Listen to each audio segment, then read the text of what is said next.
الحمد للہ وحدہ لا شریک لہ والصلاۃ والسلام علی من لا نبی بعد۔ پارہ نمبر 5۔ اس میں ایک مسئلہ بیان فرمایا ہے کہ مرد کو اللہ تعالیٰ نے عورت پر فضیلت دی ہے، یعنی فطرت کے اعتبار سے، اپنی طبیعت کے اعتبار سے مرد عورت پر مقدم اور افضل ہے، اور اس کی بنیادی 2 وجہیں قرآن کریم نے بیان فرمائی ہیں۔ نمبر 1، مرد کے ذمے عورت کے اخراجات ہیں، عورت کے تمام مصارف برداشت کرنا ہے، خرچ کرنا ہے۔ نمبر 2، فطرت اور طبیعت، تکوینی نظام ایسا ہے کہ مرد کو اللہ تعالیٰ نے عورت اور فضیلت دی ہے۔ یہ بات یاد رکھ لیں، یہ عام مرد اور عورت کے اعتبار سے ضابطہ ہے، لیکن بعض خواتین علم و فضل میں یا کبھی جسمانی قوت اور طاقت میں کوئی خاص خاتون کسی مرد سے آگے نکل جائے تو اس سے ضابطے تبدیل نہیں ہوتے۔ عموماً ایک ماحول یہ بیان فرمایا ہے، میں اس کا مثال دیتا ہوں کہ جس طرح شہر میں رہنے والا دیہات میں رہنے والے سے عام طور پہ معاملات کے اعتبار سے یا تعلیم کے اعتبار سے بہت آگے ہوتا ہے، لیکن بسا اوقات ایک دیہات میں رہنے والا بندہ علم حاصل کر کے شہر والے سے بہت آگے نکل جاتا ہے۔ تو ایک ہوتا ہے عمومی نظام، ایک ہوتا ہے خاص کسی بندے کی فضیلت، وہ بالکل الگ چیز ہے۔ تو بہرحال فطرت کے اعتبار سے مرد کو اللہ تعالیٰ نے عورت پر فوقیت، عظمت اور فضیلت عطا فرمائی ہے۔ نمبر 2، یہاں طہارت کے مسائل بیان فرمائے ہیں۔ مثلاً وضو بھی کرنا ہے، جب نماز پڑھنی ہو، قرآن کریم کو ہاتھ لگانا ہو، یا کوئی ایسا مسئلہ جہاں طہارت کی ضرورت ہو تو وضو کرنا ہے۔ اور بعض حالات ایسے ہیں کہ جہاں پر غسل کرنا فرض ہوتا ہے، آدمی کو احتلام ہو جائے، اپنی اہلیہ کے پاس جائے تو غسل جنابت جسے کہتے ہیں، عورت حیض نفاس سے پاک ہو تو ان حالت میں غسل بھی کرنا ہوتا ہے۔ تو طہارت کے مسائل بھی اس پارے کے اندر بیان فرمائے ہیں۔ اور ایک اہم بات اللہ تعالیٰ نے پوری زندگی میں شریعت پر عمل کرنے کے حوالے سے یہ بات ارشاد فرمائی ہے۔ نمبر 1، اللہ کی اطاعت کرو، اللہ تعالیٰ کی بات مانو، اور پھر اس کے رسول کی بات مانو، اور پھر فقہا کی بات مانو۔ یہ 3 باتیں کیوں فرمائی ہیں؟ نمبر 1، اللہ تو خالق اور مالک ہے، مخلوق اور مملوک نے بات ماننی ہے، لیکن دنیا میں اس کان سے اللہ کی بات سن نہیں سکتے، اس آنکھ سے اللہ کی ذات کو دیکھ نہیں سکتے۔ تو اللہ کی ذات کو دیکھیں یا بات سنیں گے تو بات مانیں گے۔ اس کے لیے ضروری ہے اللہ تعالیٰ اور ہمارے درمیان ایک واسطہ ہو، اور وہ واسطہ ہے پیغمبر کا۔ وہ اللہ تعالیٰ کی بات کو سنتے ہیں، کوئی براہ راست، کوئی بذریعہ جبرائیل، کسی کی طرح میں اللہ تعالیٰ القاء فرماتے ہیں۔ اور پھر ہمارے پیغمبر پاک عربی ہیں، ہم اجمی ہیں، عربی نہیں جانتے، اور کوئی عربی سمجھتا ہو تو قرآن و سنت کی تہہ تک نہیں پہنچ سکتا، اور پھر وہ نبی کی بات کیسے مانے؟ اس کے لیے فرمایا کہ فقہا کی بات مانو، یعنی فقہا نبی ہی کی بات کی تشریح اور وضاحت کرتے ہیں۔ اللہ تعالیٰ کی بات کو قرآن کہتے ہیں، پیغمبر کی بات کو حدیث کہتے ہیں، فقہا کی بات کو فقہ کہتے ہیں۔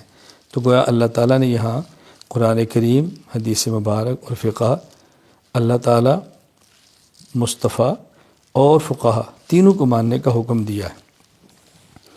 پھر اللہ تعالیٰ نے ایک اور مسئلہ ہم بیان فرمایا کہ سورۃ الفاتحہ میں یہ بات فرمائی کہ مجھ سے دعا مانگو، اہدنا الصراط المستقیم، اے اللہ ہم کو صراط مستقیم پر چلا۔ صراط مستقیم کیا ہے؟ صراط الذین انعمت علیہم، یعنی جن پر آپ نے انعام فرمایا ان کے راستے پر چلا۔ جن پر اللہ تعالیٰ نے انعام فرمایا وہ کون ہے؟ اس کا تذکرہ 5ویں پارے میں ہے۔ وہ 4 قسم کے طبقات ہیں۔ نمبر 1 النبیین، نمبر 2 الصدیقین، صحابہ کرام رضی اللہ عنہم اجمعین، نمبر 3 شہداء، نمبر 4 اولیاء۔ پہلی بات، انبیاء کی بات مانو، ہر علاقے میں نبی نہیں، صحابی کے نقش قدم پر چلو، ہر علاقے میں صحابی نہیں، شہید کے نقش قدم پر چلو۔ شہید ظاہر شہادت کے بعد ہماری بات کو سن بھی لے تو بتائے گا کیسے، رہنمائی کیسے کرے گا؟ پھر میں اولیاء کے نقش قدم پر چلو۔ گویا کہ جن پر اللہ نے انعام فرمایا وہ 4 قسم کے لوگ ہیں، اور ہمیں چاروں کے نقش قدم پر چلنے کا حکم دیا گیا ہے۔ لہذا نبی کے راستے پر بھی چلنا ہے، صحابہ کو بھی تھامنا ہے، شہداء سے بھی قریب رہنا ہے، اور اولیاء امت کو ہرگز نہیں چھوڑنا، ہم نے ان چاروں کی اتباع کرنی ہے، نقش قدم پر چلنا ہے۔ پھر اس صورت میں اللہ تعالیٰ نے قتل کے احکام بیان فرمائے۔ کوئی جان بوجھ کے قتل کرے تو اس کی سزا کیا ہے، بھول سے قتل ہو جائے، چوک ہو جائے، قتل خطا، تو اس کی سزا کیا ہے، قتل عمد، قتل خطا، دیت کب ہوتی ہے، فدیہ کتنا ہوتا ہے، تو یہ احکام اللہ تعالیٰ نے 5ویں پارے کے اندر بیان فرمائے۔ پھر اس پارے میں اللہ تعالیٰ نے عام نمازوں کا ذکر تو فرمایا کہ نماز پڑھنی ہے تو طہارت کرو، نماز کا ارادہ ہو تو خود پاک کرو، اور بطور خاص 2 نمازوں کا ذکر فرمایا۔ ایک نماز ہے صلاۃ الخوف، جب میدان جنگ میں ہوں، خوف سوار ہو، یعنی سارے نماز پڑھتے ہیں، دشمن یکبر حملہ نہ کر دے، تو وہاں کیسے نماز پڑھنی، اسے کہتے ہیں صلاۃ الخوف۔ اور پھر نمازوں میں سے بطور خاص والصلاۃ الوسطیٰ، عصر کی نماز کا ذکر فرمایا، کیونکہ یہ کاروبار کا وقت ہے، مشغولیت کا وقت ہے، عموماً اس وقت میں ذرا مسجد کی طرف جانا ایک تاجر کے لیے مشکل ہو جاتا ہے، تو یہاں پر بطور خاص عصر کی نماز کا ذکر بھی فرمایا۔ اور اللہ تعالیٰ نے پھر منافقین کی حالت بیان فرمائی ہے کہ منافقین نہ ادھر کے ہوتے ہیں نہ ادھر کے ہوتے ہیں، درمیانے بیچارے پھنسے پڑے ہوتے ہیں، کہیں دین میں فائدہ دیکھا تو ادھر لپک گئے، کہیں دنیا دار فائدہ دیکھا تو ادھر چلے گئے، اللہ کے نبی کی بات ماننے میں دنیا کی غرض دیکھی تو وہاں دوڑ گئے، اور جب وہاں دنیا کا نقصان نظر آیا تو ان کو چھوڑ گئے۔ یہ منافقین کی حالت ہے، مذبذبین بین ذالک لا الہ الا ولا الہ الا۔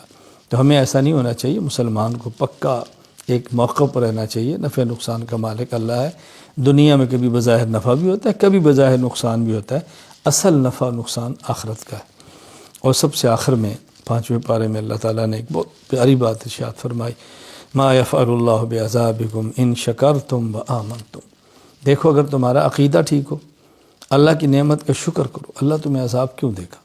معلوم ہوا اللہ تعالیٰ کے عذاب سے بچنے کے لیے بنیادی طور پر 2 باتیں بہت اہم ہیں۔ نمبر 1 عقائد کا ٹھیک ہونا، نمبر 2 اللہ تعالیٰ کی نعمتوں پر شکر ادا کرنا۔ عقیدہ نہیں، تمام عقائد کا ٹھیک ہونا ضروری ہے۔ اللہ تعالیٰ ہمارے عقائد بھی ٹھیک فرما دے، اللہ تعالیٰ اپنی نعمتوں پر ہمیں شکر کرنے کی توفیق عطا فرمائے۔ وآخر دعوانا ان الحمد للہ رب العالمین۔